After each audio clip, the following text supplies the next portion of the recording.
presentamos la palabra profética más segura, a la que hacemos bien prestar atención, como a una antorcha que alumbra en lugar oscuro. Bienvenido al repaso de la lección por el pastor Eric Barría.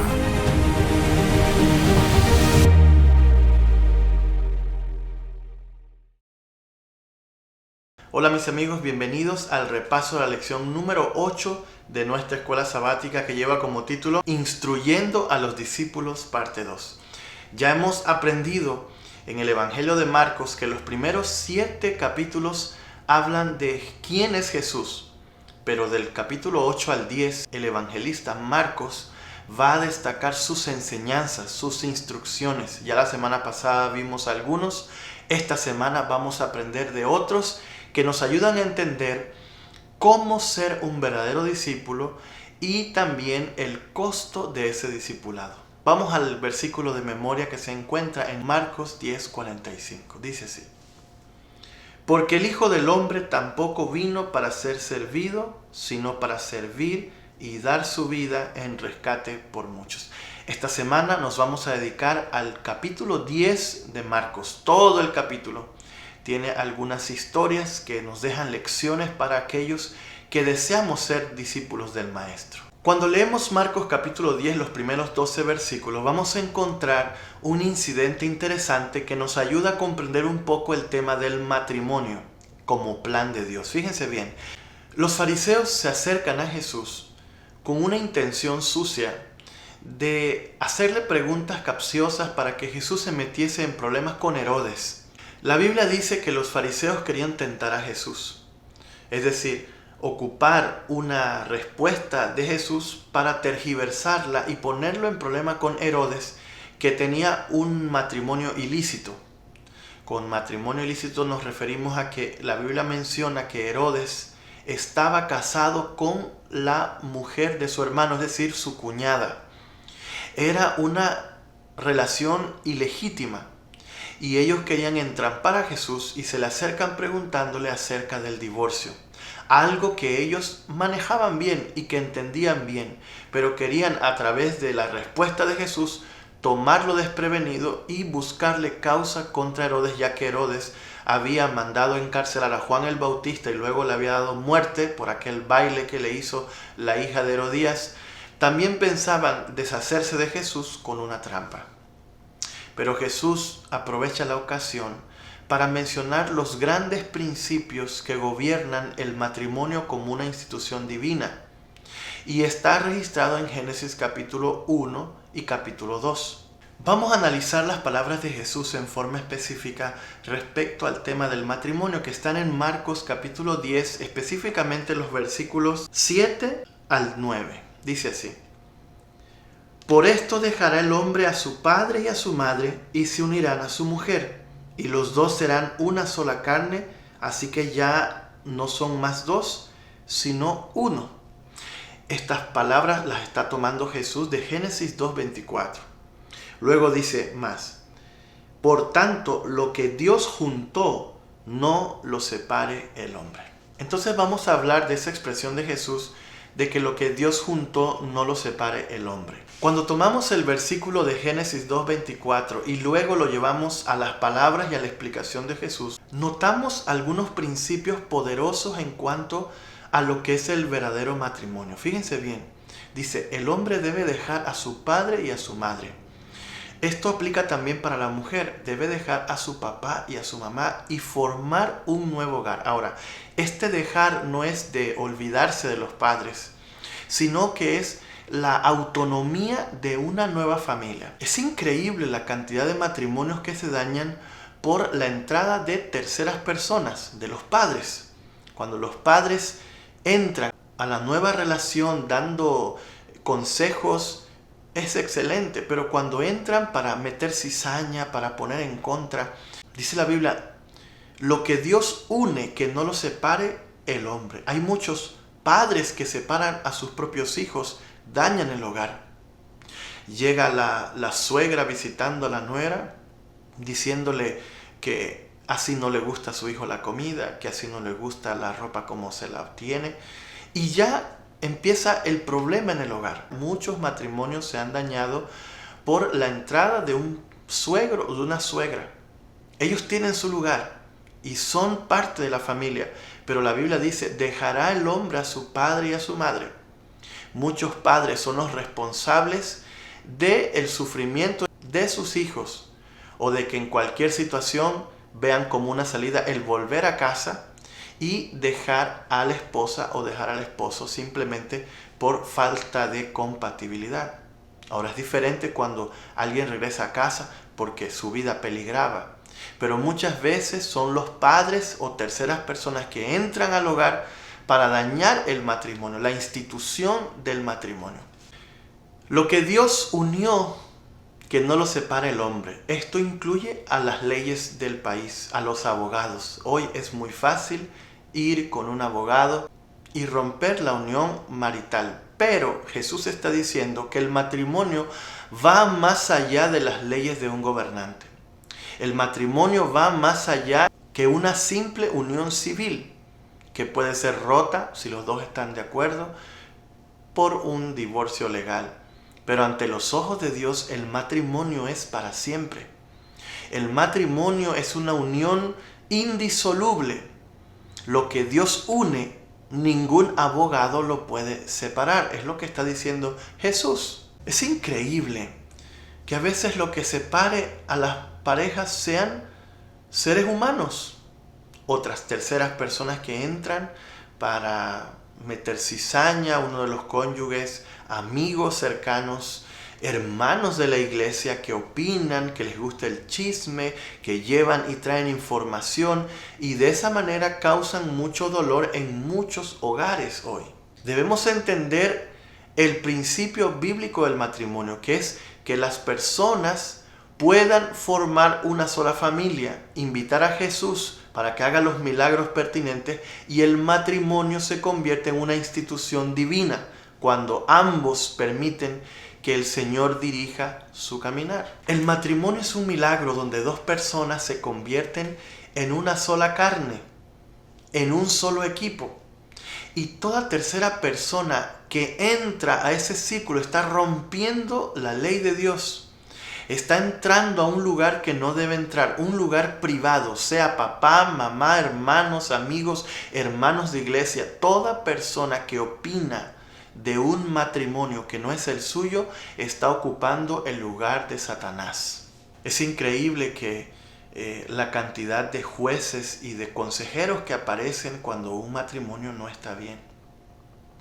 Pero los consejos bíblicos dados por Jesús nos hacen entender que el matrimonio es muy complejo y que es una institución divina creada por Dios para la felicidad del hombre, para la protección de sus hijos. Sé que este tema del divorcio tiene muchos bemoles y muchas preguntas saldrán de este tema.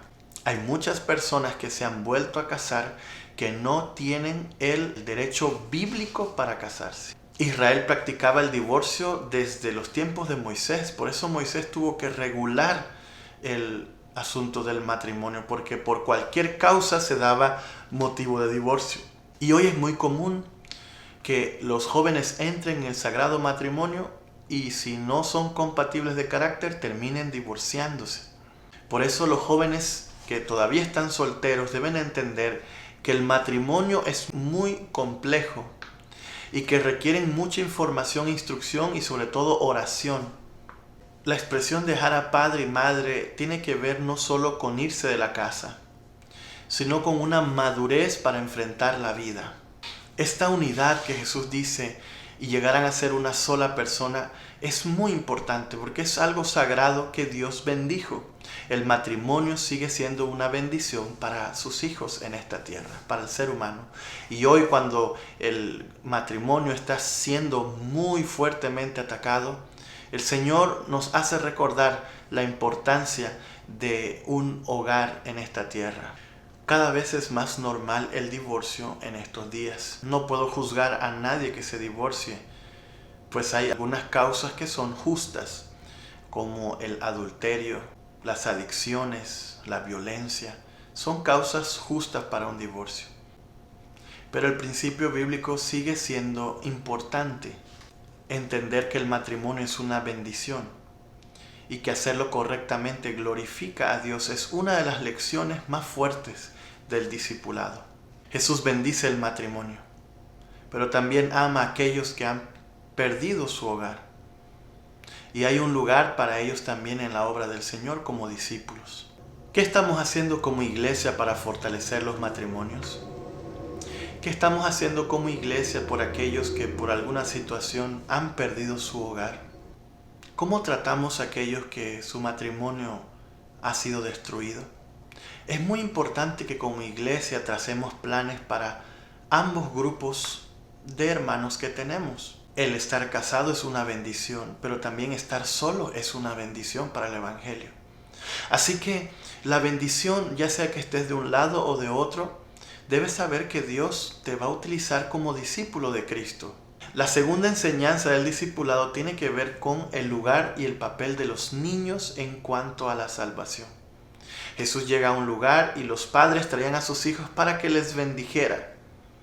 Luego los discípulos se ponen enfrente y le dicen, no molesten al maestro. Y es ahí donde Jesús se indigna y le dice, no, dejen que vengan, porque de ellos es el reino de los cielos. Y no solo dice eso, sino que dice que para entrar en el reino de los cielos tenemos que ser niños. Obviamente se refiere a la inocencia, a la humildad, a la fe y confianza que tienen los niños. Un análisis profundo del versículo 13 nos lleva a la conclusión de que son llevados a Jesús los niños. No dice que los niños llegan solos. Algunas personas tienen el concepto de que los niños, por ser niños, solitos buscan a Dios. Pero eso no es cierto. La Biblia dice que eran los padres los que llevaban a Jesús a estos niños. O sea que los niños tienen una dependencia de sus padres. Y en este tiempo tan difícil, hay que hacer un compromiso como padres para llevar a nuestros hijos a Jesús. Llevarlos en nuestro ejemplo, llevarlos al templo para que sean bendecidos por Dios. Los niños tienen un lugar en el reino de los cielos, pero los padres tienen que guiarlos. Yo recuerdo en el tiempo que trabajé con el Ministerio Juvenil a padres castigando a sus hijos con el club, por ejemplo, de conquistadores. No te portaste mal, no vas al retiro espiritual de los niños, no vas al camporí, no vas a participar del club. Como si le estuviesen haciendo un bien a sus hijos, cuando en realidad le están obstruyendo el camino hacia Dios. Quiero hacerte una pregunta. ¿Estás haciendo culto familiar con tus hijos? ¿Les estás enseñando a orar? ¿Te ven tus hijos orando, leyendo la Biblia? ¿Conocen a Dios? ¿Los estás llevando al templo? Hay algunos padres que llevan una vez al templo a sus hijos, los dedican y de ahí se olvidan de ellos. Pero tenemos un compromiso grande con nuestros hijos, de llevarlos a Jesús todo el tiempo. Y tenemos en la Biblia muchos ejemplos de esto. Muchos de nosotros como padres estamos cometiendo el error de darle una imagen negativa de Dios a nuestros hijos. Voy a decirte algunos principios de verdad. ¿Sabías tú que los niños se imaginan a Dios como ven el rostro de sus padres? Es decir, si sus padres son molestos, airosos, gritones y les da mucho miedo, ellos piensan que Dios es así. En cambio, si sus padres son cariñosos, respetuosos, amables, bondadosos, ellos se imaginan a Dios de esa misma manera. Nosotros como padres somos el reflejo de Dios para nuestros hijos. Ellos pueden ver en nosotros la imagen de Dios o una imagen tergiversada de Dios. A veces somos padres muy ásperos, muy fríos, y eso empaña el evangelio que ellos deben conocer. Por culpa de nuestra frialdad, por culpa de nuestra aspereza, la forma en que a veces tratamos mejor a los de afuera que los de nuestra propia casa. ¿Cuántas veces hemos regañado a un hijo porque derramó algo en la mesa? Pero si el que lo derramara fuera un invitado de afuera, le diríamos, no te preocupes, eso le pasa a cualquiera. Pero si lo hace tu hijo, lo golpeas, le gritas, lo regañas, te molestas, entonces estás dando un ejemplo malo de que el valor está más en lo de afuera que en lo de adentro. Algunos hijos, cuando escuchan que sus padres estarán con ellos por la eternidad, no quieren ir al cielo. Si tú estás ocasionando que tu hijo desprecie las cosas eternas, debes hacer un cambio. ¿Saben? Trabajando con jóvenes tantos años, escuché a padres decir: pastor, ven a hablar con mi hijo que está rebelde. Y muchas veces cuando estuve escuchando a esos adolescentes, esos jóvenes hablar, me di cuenta que el problema no estaba en los adolescentes, sino en sus padres. Saben que en toda familia hay problema. Y uno de los miembros de la familia siempre es el más afectado. Por eso cuando hay un hijo rebelde, él es el que está exponiendo, externando el problema que tienen todos en casa. Por eso la atención no debe ser solo a un miembro de la familia, sino a todos. Y te darás cuenta que muchas cosas que nuestros hijos hacen como rebeldía tienen que ver con nosotros mismos y la forma como le estamos presentando el Evangelio. Algunos padres hacen tan difícil el reino de los cielos para sus hijos. Hablan del Evangelio como algo duro, difícil. Yo recuerdo ir a tomar decisiones de niños que se querían bautizar y los padres siempre decían: no, es que él no está preparado. Es decir, como que esperan que sus hijos logren un nivel de santidad. Y cuando logren ese nivel de santidad, entonces estarán listos. A veces exigimos que nuestros hijos sean perfectos, siendo nosotros padres imperfectos. Entonces debemos entender que ellos pueden aceptar a Jesús en su nivel, en su ternura. Pueden ver el cielo como algo alcanzable por la sangre de Jesús, no algo difícil. ¿Pueden nuestros niños aceptar a Jesús? Claro que pueden. Y esa es la enseñanza que Jesús está dando a los discípulos. A veces damos la impresión de que ser cristiano es algo triste, algo que nos detiene de todo lo bueno del mundo. Y le decimos a nuestros hijos que no pueden y no pueden y no pueden, y hacemos del sábado una tortura para ellos, que ellos dan alivio cuando se va el sábado. Porque ahora pueden jugar, ahora pueden ver televisión, ahora se sienten libres, ya no están atados. Y entonces nosotros mismos empezamos a dañar el plan de salvación para ellos. Luego, cuando tienen una edad más difícil, es imposible hacerlos ir a la iglesia. Pero les mostramos una iglesia triste, lóbrega. Yo recuerdo a alguien que siempre decía: ser cristiano es difícil, hay que abnegarse, y era hablar de Cristo, era hablar de sufrimiento. Es cierto que los discípulos vamos a pasar por momentos difíciles, pero no todo el tiempo. Hay momentos para todo, para disfrutar de una rica comida, para salir a pasear, para hacer ejercicios bíblicos, para hacer tantas cosas bellas, cantar, visitar. La iglesia debe ser atractiva para nuestros niños. No cultos largos, oraciones largas, algo dinámico. Hay que darles participación a ellos en el culto familiar. Son enseñanzas del Maestro para los discípulos de hoy. La tercera lección viene con un joven que era muy adinerado, que guardaba los mandamientos aparentemente, pero que cuando Jesús se le acerca y le dice: vende todo lo que tienes, ahí se aflige y se aparta muy triste, porque tenía muchas posesiones. Me llama la atención el hecho de que este joven hizo muchas cosas correctas, pero tenía un problema con su corazón. Tenía el dinero por encima de Dios, y esto le hacía convertir el dinero en un ídolo. También me gusta la expresión de Marcos que dice que Jesús lo amó. Jesús nos ama, y ese amor le hace comprender nuestra situación. La inversión que estamos haciendo nosotros es en esta tierra o en el reino de los cielos.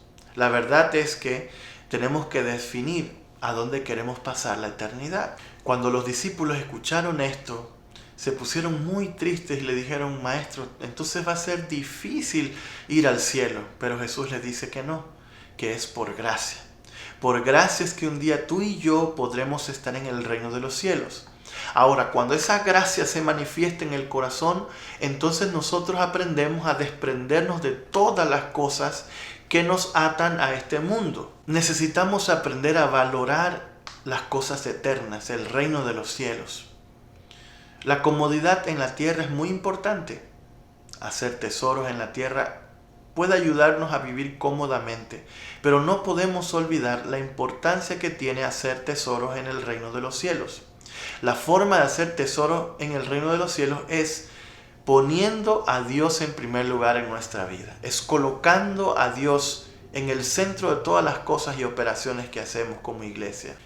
Otro aspecto interesante de la lección de este día es que este joven procuraba externamente guardar, tenía idealmente la forma correcta de guardar los mandamientos y con todo no pudo seguir a Cristo. La religiosidad o el cumplir ciertas normas no es sinónimo de entrega a Jesús. Hay gente muy disciplinada que puede levantarse temprano a orar, pero es más disciplina que relación. Dios desea realmente que le amemos como Él nos ama. Por eso muchas personas pueden ir a la iglesia, hacer todas las cosas correctas, guardar todos los mandamientos y de igual manera se van a perder. ¿Sabes por qué? Porque la salvación no tiene que ver con las cosas que yo hago, sino con lo que yo soy. Lo que yo soy por gracia es lo que me va a motivar a mí a hacer las cosas que vienen. Es decir, que cuando vamos a la iglesia buscando salvación, haciendo cosas, estamos perdidos. La gracia es lo que Dios ha hecho por mí y ahora yo me siento agradecido y por eso ahora yo hago las cosas de Dios, pero no para alcanzar salvación, sino como resultado de esa obra que Jesús ya hizo por mí, por su gracia. Si tú y yo un día estaremos en el reino de los cielos, es por la tierna misericordia de Dios. De allí Marcos nos lleva a una interesante situación que se dio con dos de los discípulos de Jesús que enojaron a todo el grupo. Santiago y Juan se acercan a Jesús para pedirle que en el reino de los cielos los deje estar a la derecha y a la izquierda. Esto hace notar que los discípulos no entendían la misión de Jesús. Y por eso Jesús les explica a ellos que la grandeza no viene del que está sentado primero, sino del que sirve. ¿Tú has visto cómo en las diferentes ciudades la gente se levanta de madrugada buscando el dinero, buscando trabajo, buscando hacer algo para ese día? Justamente acabando las Olimpiadas nos damos cuenta de que todos los países querían la medalla de oro. Nadie quiere otra medalla, todos buscan la medalla de oro. Y en esa competencia a veces entendemos las cosas celestiales. Pensamos que en el reino de los cielos la competencia es igual. Y nos jactamos, tenemos tantos años en la iglesia, sabemos tantos versículos. Merecemos porque somos discípulos cercanos de Jesús. Uno está a la derecha, el otro a la izquierda. Pero Jesús les dice algo que ellos no querían oír.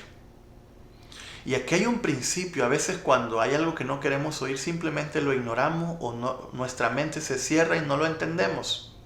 Pero tenemos que aprender a oír a Dios y su plan para nosotros. Jesús les dice que sí, beberían su copa porque les estaba profetizando cómo iban ellos a morir. Santiago fue después de Judas Iscariote el discípulo que murió en manos de Herodes, decapitado. Y luego Juan pues fue el último en morir, pero también murió por causa de Cristo. Ahora Jesús los va a llevar a profundizar en esta lección de verdad que tiene que ver con lo que dice el versículo 42. Vamos a leerlo. Sabéis que los que son tenidos por gobernantes de las naciones se enseñorean de ellas y sus grandes ejercen sobre ellas potestad. Pero no será así entre vosotros, sino que el que quiera hacerse grande entre vosotros será vuestro servidor. Él explica que en el reino de los cielos las cosas no funcionan como en los reinos de la tierra. Aquí en la tierra le metemos el pie al que va adelante, lo empujamos, hacemos trampa para ganar. Algunos corren legítimamente y son más rápidos que otros. Pero en el reino de los cielos el mayor es el que sirve. Y por eso Jesús está dando lecciones importantes para que entendamos cómo funciona el gobierno de Dios. En la tierra los hombres se dominan uno sobre otro, pero en el reino de los cielos el único que domina es Dios. Da tristeza cómo algunas personas usan el poder para hacer daño a los demás, a sus súbditos. Usan su posición para tener riquezas mal habidas, para desaparecer a todos los que piensan de manera distinta. Pero Jesús dice que los que tienen autoridad deben aprender a usar ese poder que Dios les ha conferido para elevar y ayudar a los que están debajo de él. Como Jesús mismo, que es la cabeza de la iglesia, dio su vida por ella, al morir en la cruz del Calvario. Ser cristiano es ser un servidor. La verdad es que hoy está de moda la palabra liderazgo. Realmente la palabra correcta es siervo. El siervo es el discípulo de Cristo. Somos llamados a servirnos los unos a los otros, pero el egoísmo ha dañado todo eso. Y es muy triste ver cuando alguna persona quiere que le sirvan y disfruta ver el servicio que le dan las otras personas. Pero si tú les pides que hagan algo, no lo hacen. Les gusta ser servidos y por eso van de último en el reino de los cielos. Y ya la lección por último termina hablando de Bartimeo, un ciego muy interesante, que empieza a gritar, Jesús, ayúdame, hijo de David, ayúdame. Está haciendo una profesión de su fe maravillosa y es su fe la que permite el milagro de Dios. Es interesante notar que en esta ocasión Jesús no le dice cállate o le pide que no diga a nadie. Ya Jesús está perfilado a la cruz y por eso le permite a él que grite y que hable de esta manera. Lo manda a llamar y hace un milagro maravilloso. Hay un aspecto interesante en esta historia de Bartimeo y es que él se desprende de esa capa, la capa que lo cubría, la capa que era su refugio. Al soltar esa capa le está diciendo a Jesús, tú eres lo que yo necesito.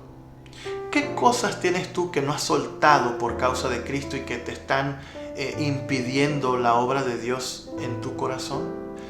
La pregunta de Jesús es una pregunta para nosotros también, ciegos que necesitan ver. ¿Qué quieres que te haga? ¿Saben? Esa pregunta es una pregunta que todos quisiéramos escuchar de Dios hoy. ¿Qué estás pasando ahora como discípulo? Que quisieras una intervención de Dios justo en este momento. No importa lo que sea, si te acercas con fe, vas a ver más claramente lo que Dios tiene para ti. El Evangelio consiste en ver el mundo de otra manera, de ver claramente, como la historia del primer ciego, a quien Jesús le dice, ¿cómo ves? Y todavía no veía bien y ocupó un segundo toque. ¿Ya ha sido por ese segundo toque? A veces nos quedamos en lo superficial de la verdad, pero Dios quiere que nos sumerjamos en sus verdades y que podamos hallar paz al corazón. Estas lecciones son para los discípulos hoy tan importantes porque Jesús viene pronto y tenemos que vivir el Evangelio y dejarnos instruir por su palabra. Vamos a orar en esta hora. Señor, gracias le damos por estas lindas lecciones que nos ayudan a entender tu gracia, tu plan, lo que esperas de nosotros. Queremos ser tus discípulos. Despierta en nosotros ese deseo de servir, ese deseo de obedecer, ese deseo de compartir las buenas nuevas a otras personas. Pues lo pedimos, Padre, en el nombre de Jesús. Amén. Que Dios te bendiga.